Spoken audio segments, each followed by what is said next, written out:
Muy buenas noches, hermanos. Dios les bendiga. Nuevamente para nuestro estudio de varones en Casa de Oración León y para continuar con nuestro estudio acerca de la doctrina de nuestro Señor Jesucristo. En la enseñanza anterior dimos un estudio más o menos profundo acerca de la muerte de nuestro Señor Jesucristo, su importancia y el lugar que ocupa la muerte en la religión cristiana, la muerte de nuestro Señor Jesucristo en la religión que lleva su nombre. Y vimos que la religión cristiana es una religión de expiación, es decir, de salvación, y explicamos más o menos acerca de qué significaba la palabra expiar. Explicamos la importancia de la doctrina de la muerte y la resurrección de nuestro Señor Jesucristo y cómo es el tema predominante en toda la Escritura, desde el Génesis a través de los profetas hasta la aparición de nuestro Señor Jesucristo encarnado y a nuestros días y finalmente hasta el libro de Apocalipsis. Y vimos que el tema predominante es la muerte y la resurrección de nuestro Señor Jesucristo desde cualquier punto de vista que lo veamos en las Sagradas Escrituras. Bien.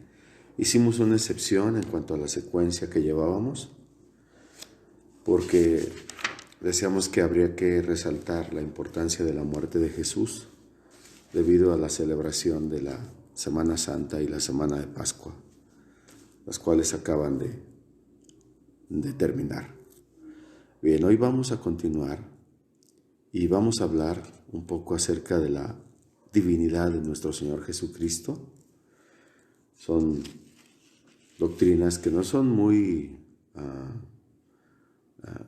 predominantes en la iglesia de hoy, que no fácilmente se pueden explicar, pero que son muy importantes porque hablan en torno a el personaje principal de nuestra religión y de nuestro Señor y Salvador, el Señor Jesucristo. Bien, tendríamos que decir que al hablar de la divinidad de Jesucristo, lo primero que tendríamos que empezar es que a Cristo se le dan nombres divinos. Por ejemplo, se le llama Dios, se le llama el Hijo de Dios, que no es lo mismo, se le llama Señor, por ejemplo, y también se le dan otros nombres divinos, por ejemplo, el primero y el último. Y este título lo aplica Isaías a Jehová, es muy importante. Se le llama también el Alfa y la Omega, de acuerdo a Apocalipsis 22:13. Y todos estos nombres, al mismo tiempo que se le asignan al Señor Jesucristo, también se le asignan al Padre.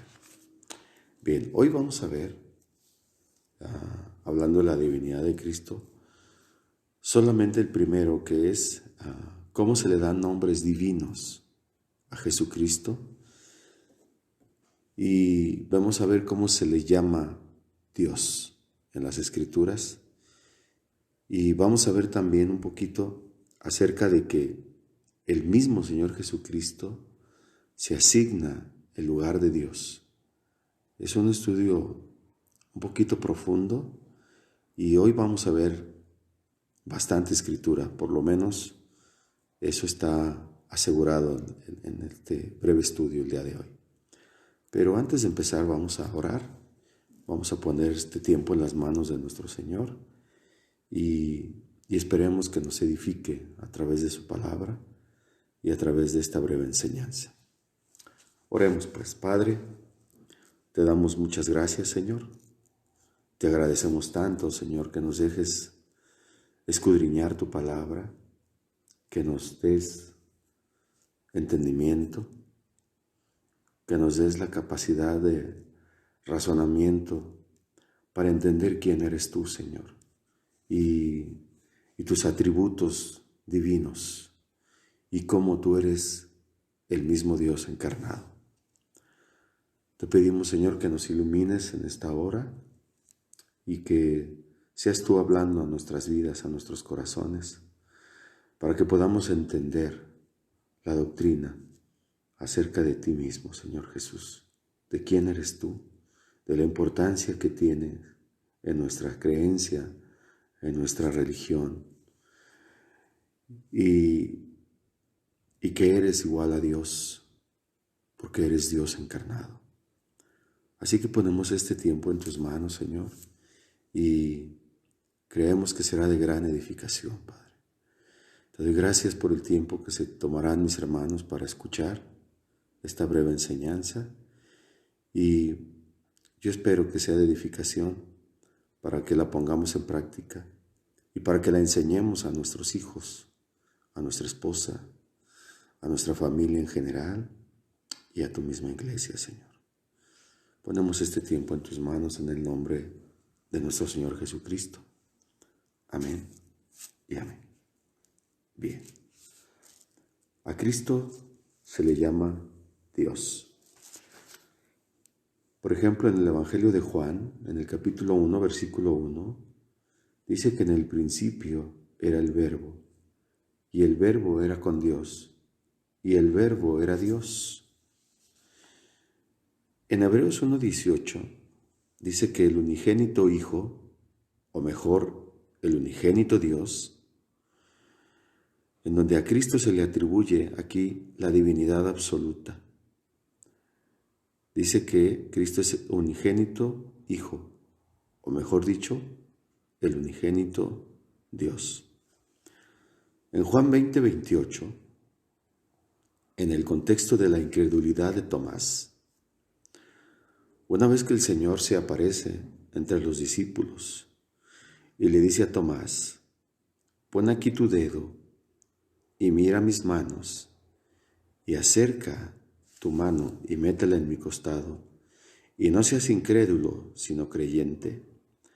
Tomás contesta de una manera afirmativa, extraordinaria, y con un énfasis muy importante cuando le dice, Señor mío y Dios mío. Y esta respuesta no es solo una expresión de asombro, sino una confesión de fe. Confesión que fue aceptada por el Señor Jesucristo, lo que equivale a aceptar la divinidad y a una afirmación de ella por su parte, por parte del Señor Jesucristo.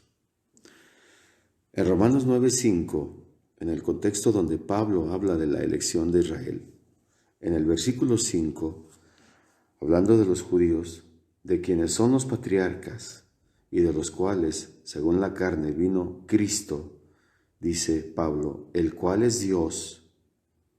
Importante, vino Cristo, el cual es Dios, sobre todas las cosas, bendito por los siglos. Amén.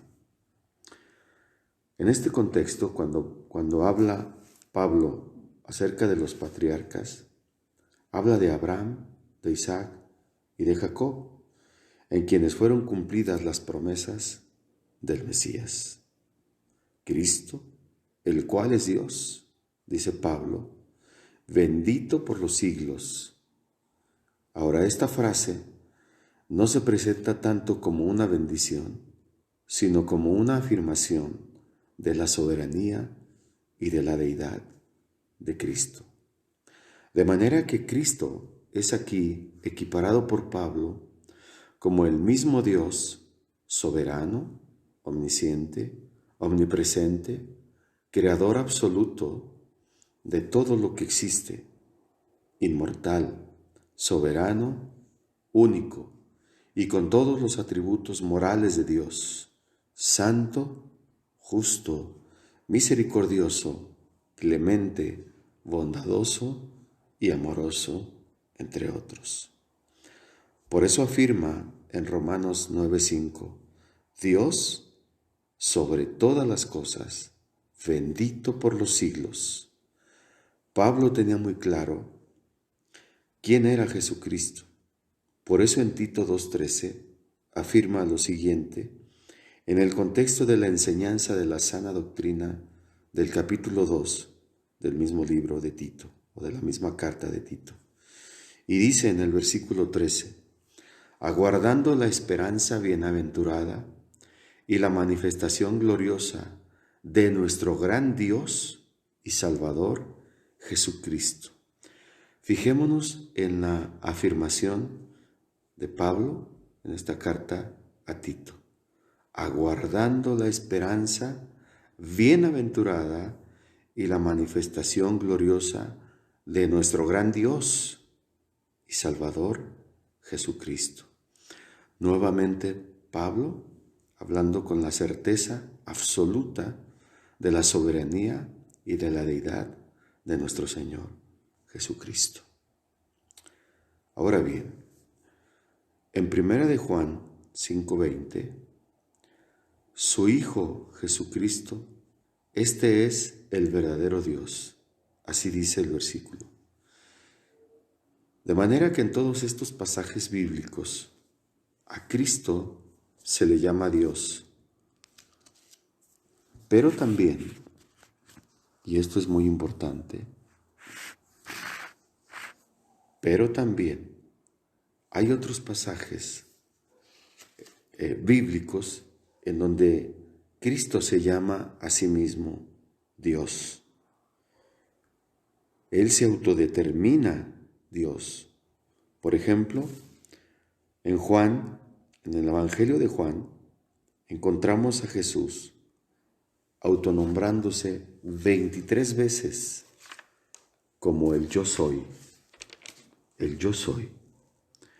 Ahorita vamos a ver un poco, a dar una explicación un poco acerca de Génesis 3:14 para explicar lo que significa esta frase de yo soy. Pero estas afirmaciones solamente en el Evangelio de Juan. En el texto griego de este Evangelio encontramos un total de 23 veces la afirmación significativa yo soy, del griego ego eimi, de nuestro Señor. Y los pasajes en donde Jesús se autodetermina como el yo soy son Juan 4:26, 6:20, 6:35, 6:41, 6:48, 6:51, Juan 8:12, 8:18, 8:24, 8:28, 8:58, Juan 17, 19, 10:11 y 10:14, y Juan 11:25, Juan 13:19, Juan 14:6, Juan 15:1, Juan 15:5, Juan 18:5 y Juan 6:8. En varias de estas referencias, él une su yo soy con 7 metáforas tremendas que expresan su relación salvadora para con el mundo. Por ejemplo, en Juan 6:35, Juan 6:41, 6:48 y 6:51, dice, yo soy el pan de vida. En Juan 8:12 dice, yo soy la luz del mundo. En Juan 10, 7 y 9 dice, yo soy la puerta de las ovejas. En Juan 10, 11 y 14 dice, y yo soy el buen pastor. En Juan 11, 25, en la resurrección de Lázaro dice, yo soy la resurrección y la vida. Y en Juan 14, 6 dice, yo soy el camino y la verdad y la vida. Y por último, en Juan 15, 1 y 5 dice, yo soy la vid verdadera. Estas afirmaciones de yo soy corresponden a el nombre que Jehová le da a Moisés en su encuentro con él en el monte Sinaí. Yo soy, en el texto griego de este evangelio, donde lo encontramos 23 veces, es la afirmación categórica y significativa del yo soy del griego eimi de nuestro Señor. En el 4:26, el contexto de Jesús y la mujer samaritana, donde el encuentro se da en el pozo de Sicar, cuando la mujer llega a sacar agua, dice la palabra que Jesús, cansado del camino, le pide agua para beber. Y la mujer le dice, ¿cómo tú siendo judío me pides a mí de beber, que soy samaritana? Porque judíos y samaritanos no se tratan entre sí. Y Jesús le responde, si conocieras el don de Dios y quién es el que te dice dame de beber, tú le pedirías y él te dará agua viva. Y así continúa la conversación. Jesús le describe prácticamente su vida a esta mujer y luego le da un tratado acerca de la verdadera adoración, la cual dice debe de ser en espíritu y en verdad. Y llega un momento en el que la mujer le dice, sé que ha de venir el Mesías, llamado el Cristo, y cuando Él venga nos declarará todas las cosas. Y entonces viene la primera declaración de Jesús como el gran yo soy. Jesús le responde y le dice, yo soy el que habla contigo.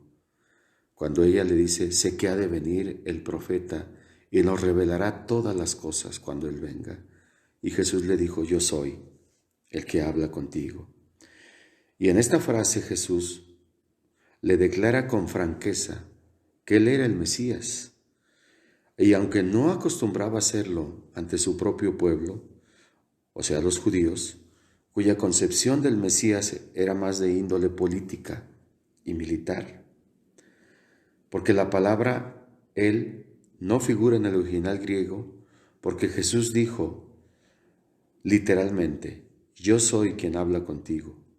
El uso de yo soy hace alusión al versículo 8:58 del mismo Evangelio de Juan, el cual veremos un poquito más adelante. Bien, en Juan 8:48 al 59 nos da el relato de la preexistencia de Cristo y su declaración a los judíos de que Él es el Dios y Él es el yo soy de Éxodo 3:15. Cuando Moisés le dice a Dios, y si mis hermanos me preguntan, ¿cuál es el nombre del Dios de vuestros padres? ¿Qué les responderé? Dios le contesta, yo soy el que soy, y dijo, así dirás a los hijos de Israel, yo soy, me envió a vosotros.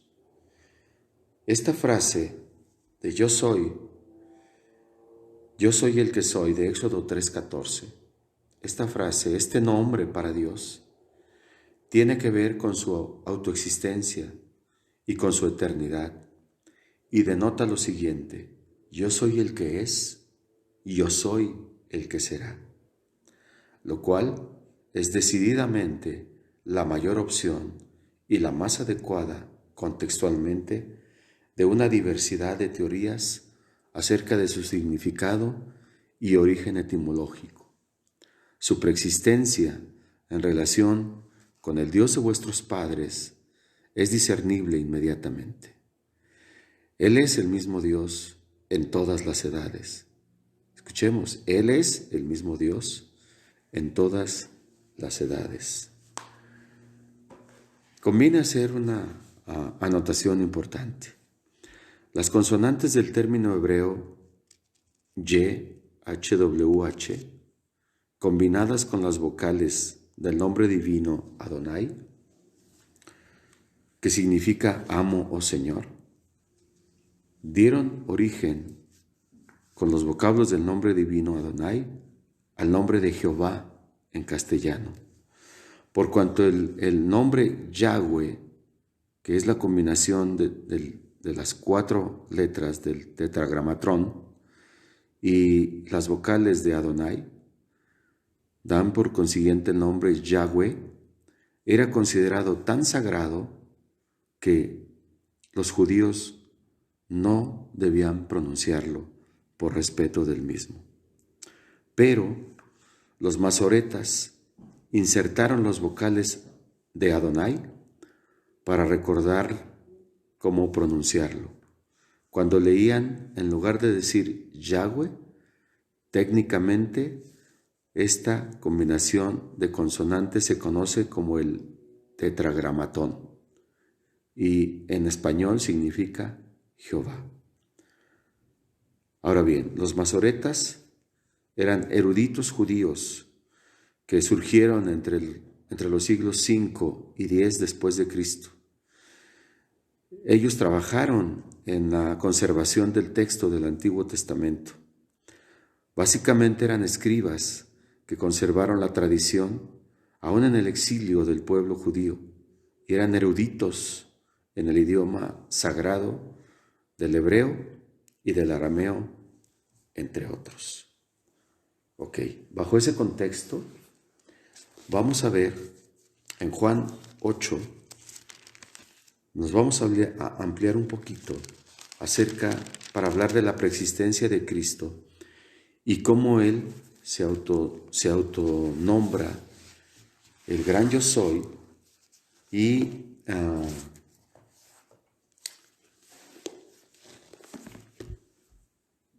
les da una lección a los judíos de su tiempo, a los que se sentían verdaderamente judíos como hijos de Abraham. Vamos a ver un poquito, vamos a leer bastante escritura y vamos a empezar en Juan 8:31, en el contexto que lleva el capítulo de la verdad os hará libres, en Juan 8:31, y vamos a ir desglosando un poco algunos versículos para entender por qué es tan importante enfatizar que los judíos se sentían hijos de Abraham y que no podían considerar a Jesús como el Hijo de Dios y mucho menos como Dios. Pero vamos a entrar en la Escritura. Juan 8:31 en adelante. Dijo entonces Jesús a los judíos que habían creído en Él, importante que habían creído en Él: si vosotros permaneciereis en mi palabra, seréis verdaderamente mis discípulos, y conoceréis la verdad, y la verdad os hará libres. Y le respondieron, ojo, los que creyeron en Jesús le respondieron: linaje de Abraham somos, y jamás hemos sido esclavos de nadie. ¿Cómo dices tú, seréis libres? Y Jesús les respondió: de cierto os digo, que todo aquel que hace pecado, esclavo es del pecado.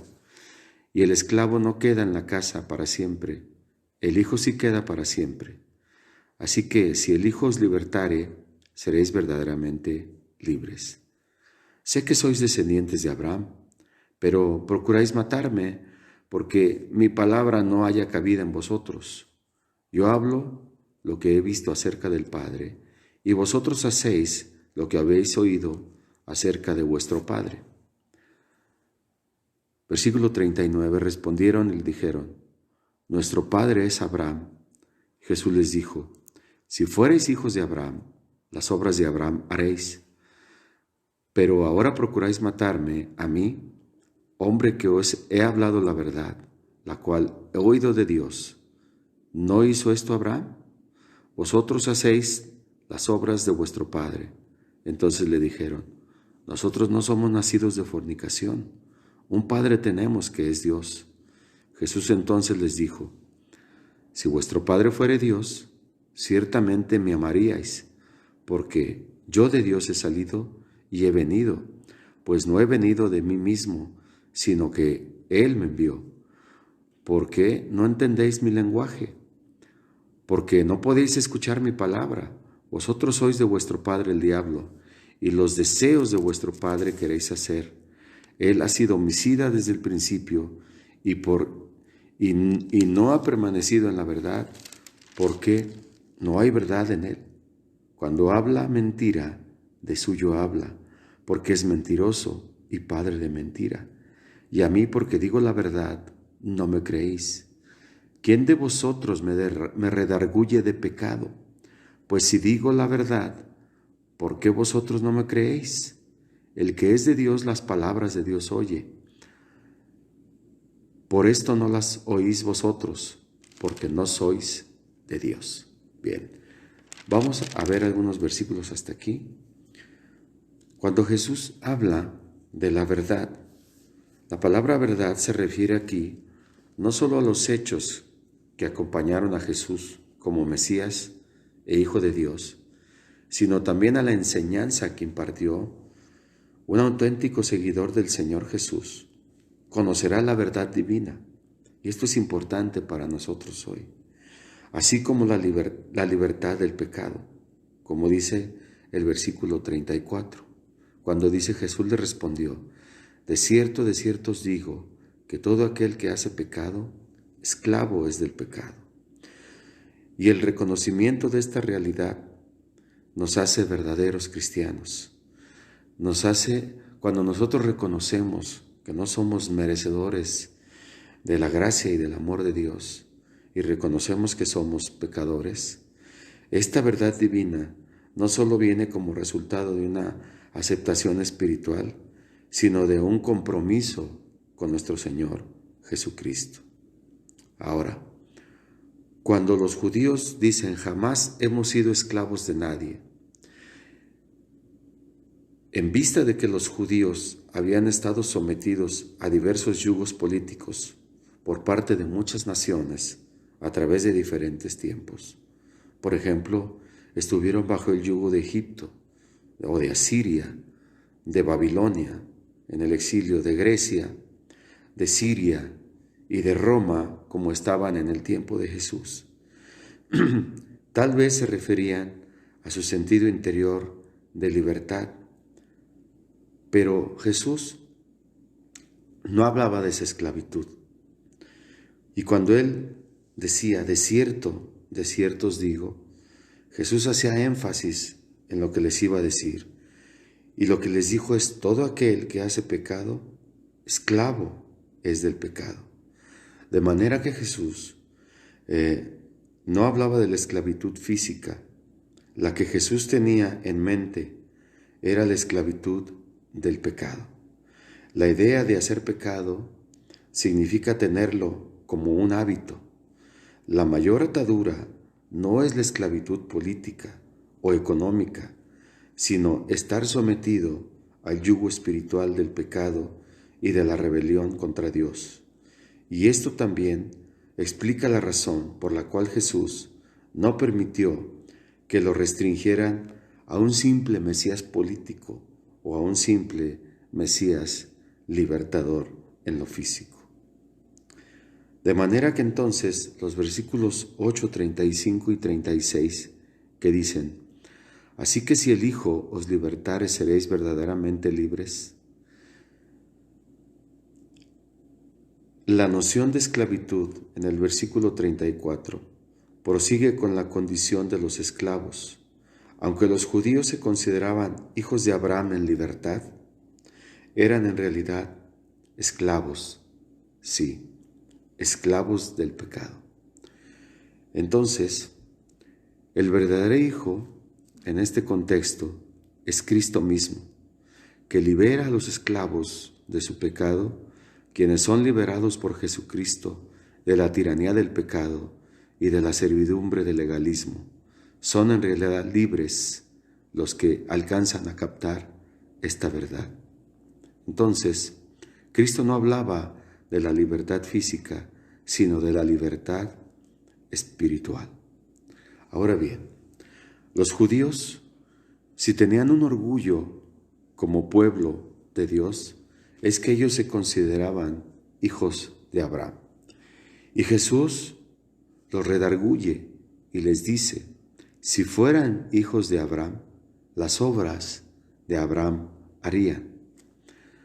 La construcción de esta frase de si fueran hijos de Abraham se indica que Jesús descartaba el simple linaje físico como condición suficiente para la salvación.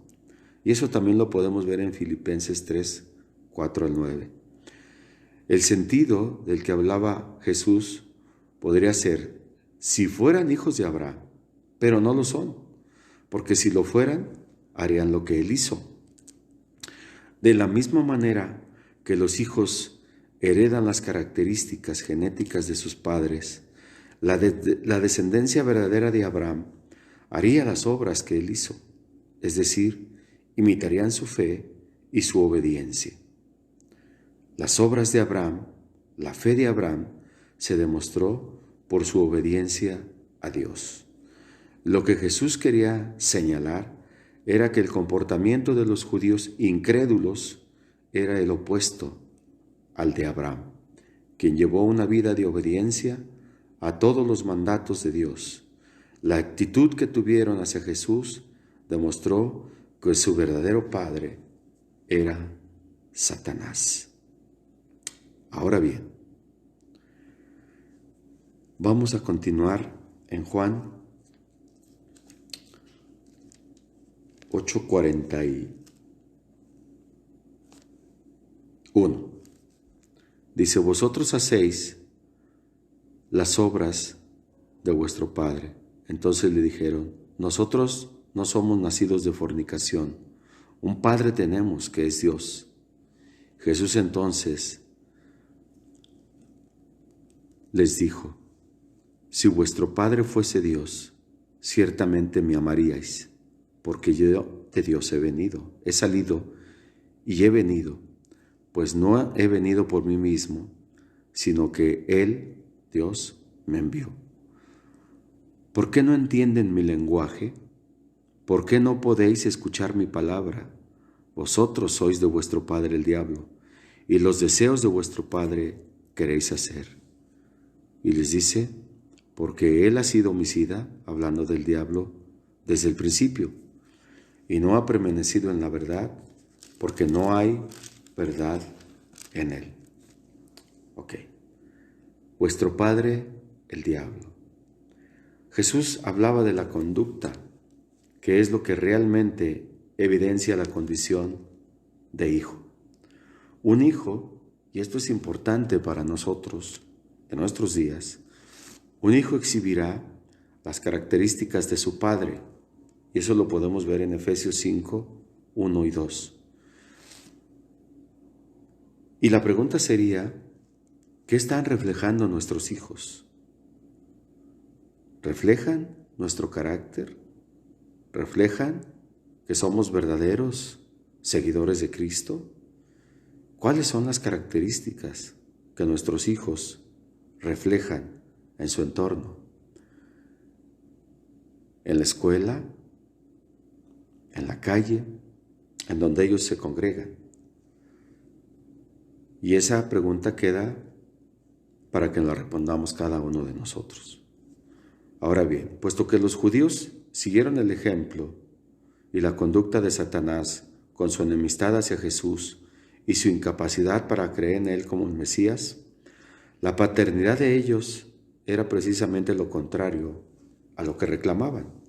Por ejemplo, pertenecían a Satanás. Y dice que él ha sido homicida desde el principio. Y las palabras de Jesús se refieren a la caída, el momento en el cual Satanás tentó a Adán y a Eva y logró destruir la vida espiritual que Dios les había dado desde el principio. Bien, eso lo podemos ver desde el Génesis y en Romanos 5:12, por ejemplo, y en Hebreos 2:14.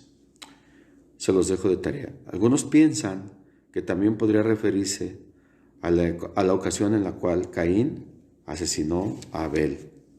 Y esta porción viene en Génesis 4, del 1 al 9, y en Primera de Juan 3:12. Bien, Hemos leído estos pasajes antes de entrar al capítulo donde nuestro Señor Jesucristo muestra su preexistencia y cómo Él es Dios desde antes de la fundación del mundo. Porque el orgullo de ellos era que se sentían hijos de Abraham. Y vamos a ver ahorita en el contexto de la preexistencia de Cristo, cómo nuestro Señor Jesucristo, hablando de su preexistencia, les dice en el punto central de los versículos 48 al 59, les dice, antes que Abraham fuese, yo soy, donde muestra que Él es preexistente, que Él es Dios. Bien, veamos desde el versículo 48. Respondieron entonces los judíos y le dijeron, ¿no decimos bien nosotros? Y ojo aquí, ¿no decimos bien nosotros? O sea, esta es una opinión de ellos, que tú eres samaritano y que tienes demonio.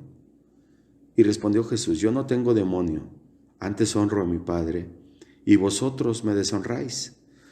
Pero yo no busco mi gloria, hay quien la busca y juzga. De cierto os digo, que el que guarda mi palabra nunca verá muerte. Entonces los judíos le dijeron, ahora conocemos que tienes demonio. Abraham murió y los profetas también murieron, y tú dices, el que guarda mi palabra nunca sufrirá muerte. ¿Eres tú acaso mayor que nuestro padre Abraham, el cual murió y los profetas murieron? ¿Quién te haces a ti mismo?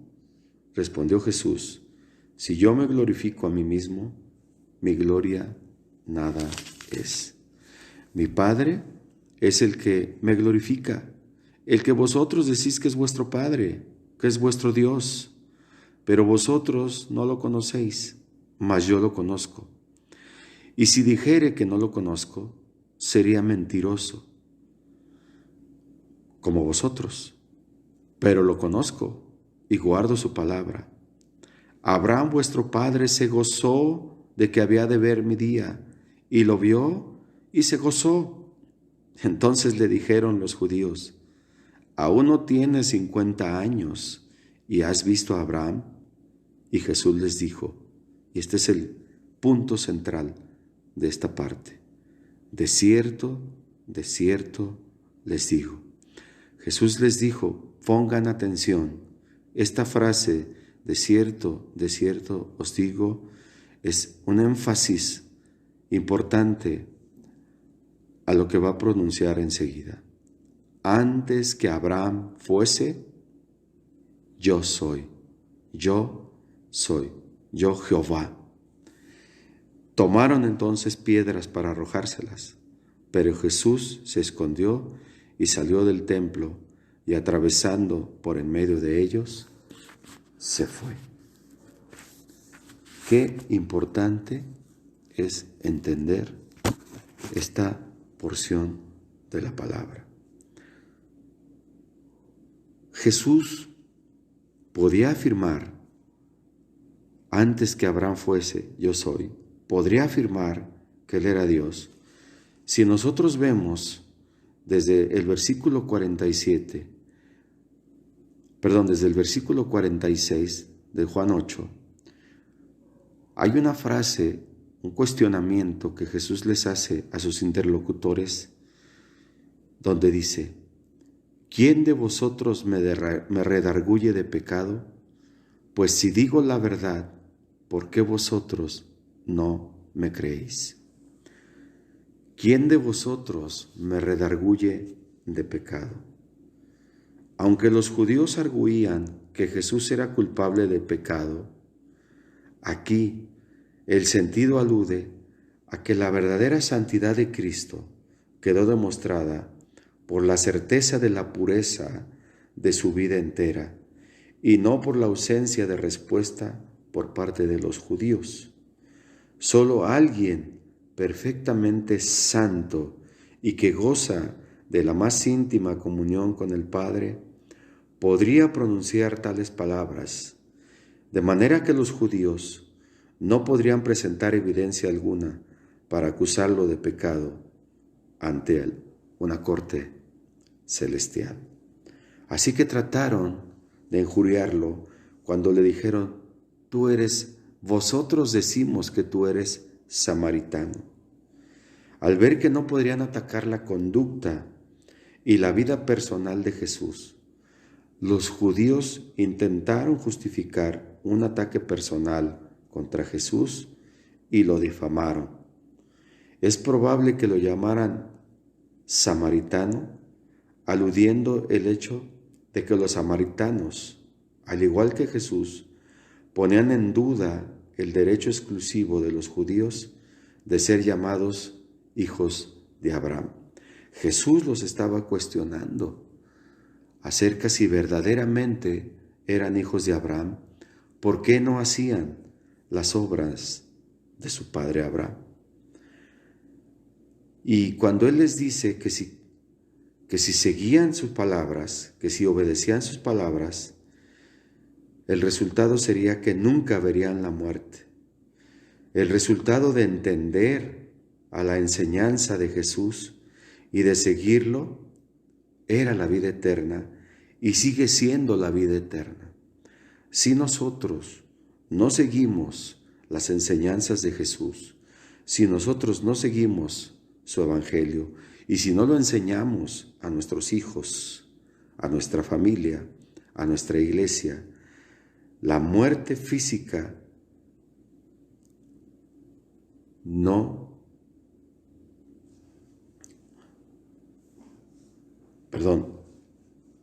si nosotros no lo seguimos, entonces aparte de la muerte física, tendremos una muerte espiritual. Entonces, es bien importante entender todo el evangelio y la doctrina de nuestro Señor Jesucristo. Ahora dice, Abraham murió. La afirmación de Jesús de que quienes guardan su palabra nunca verán muerte, incitó a los judíos a dar un argumento que ponía de nuevo en evidencia su razonamiento literal y terrenal. En el versículo 8:56 dice, Abraham, vuestro padre, se gozó de que había de ver mi día, y lo vio y se gozó. Este nos remite al pasaje de Hebreos 11:13, donde está escrito lo siguiente: Abraham vio el día en que Cristo vendría. Entre paréntesis dice, mirándolo de lejos. Abraham vio, en particular, la simiente de Isaac como el principio del cumplimiento del pacto de Dios, cuyo punto culminante es nuestro Señor Jesucristo. Entonces, cuando Jesús les dice, en verdad les digo, antes que Abraham fuese, yo soy. Antes que Abraham fuese, yo soy. Aquí, en esta frase, y con esto culminamos, Jesús declaró ser el mismo Yahweh, este nombre que era impronunciable para los judíos. Por ejemplo, aquí Jesús se atribuyó las características del Señor Jehová del Antiguo Testamento y se atribuyó algunos de los pasajes más conocidos que emplearon esta expresión, como son Éxodo 3:14, el cual ya explicamos, y Deuteronomio 32:39, e Isaías 41:4, e Isaías 43:10, en los cuales Dios declara que Él mismo es el Dios eterno que se reveló a los judíos del Antiguo Testamento. Por eso ellos lo vieron como una blasfemia y querían apedrearlo, dice que tomaron piedras para arrojárselas, pero Jesús se escondió y salió del templo y atravesando por en medio de ellos, se fue. Ellos no entendieron cuando Jesús les habló de su preexistencia, de que Él existe desde el principio de la eternidad juntamente con el Padre.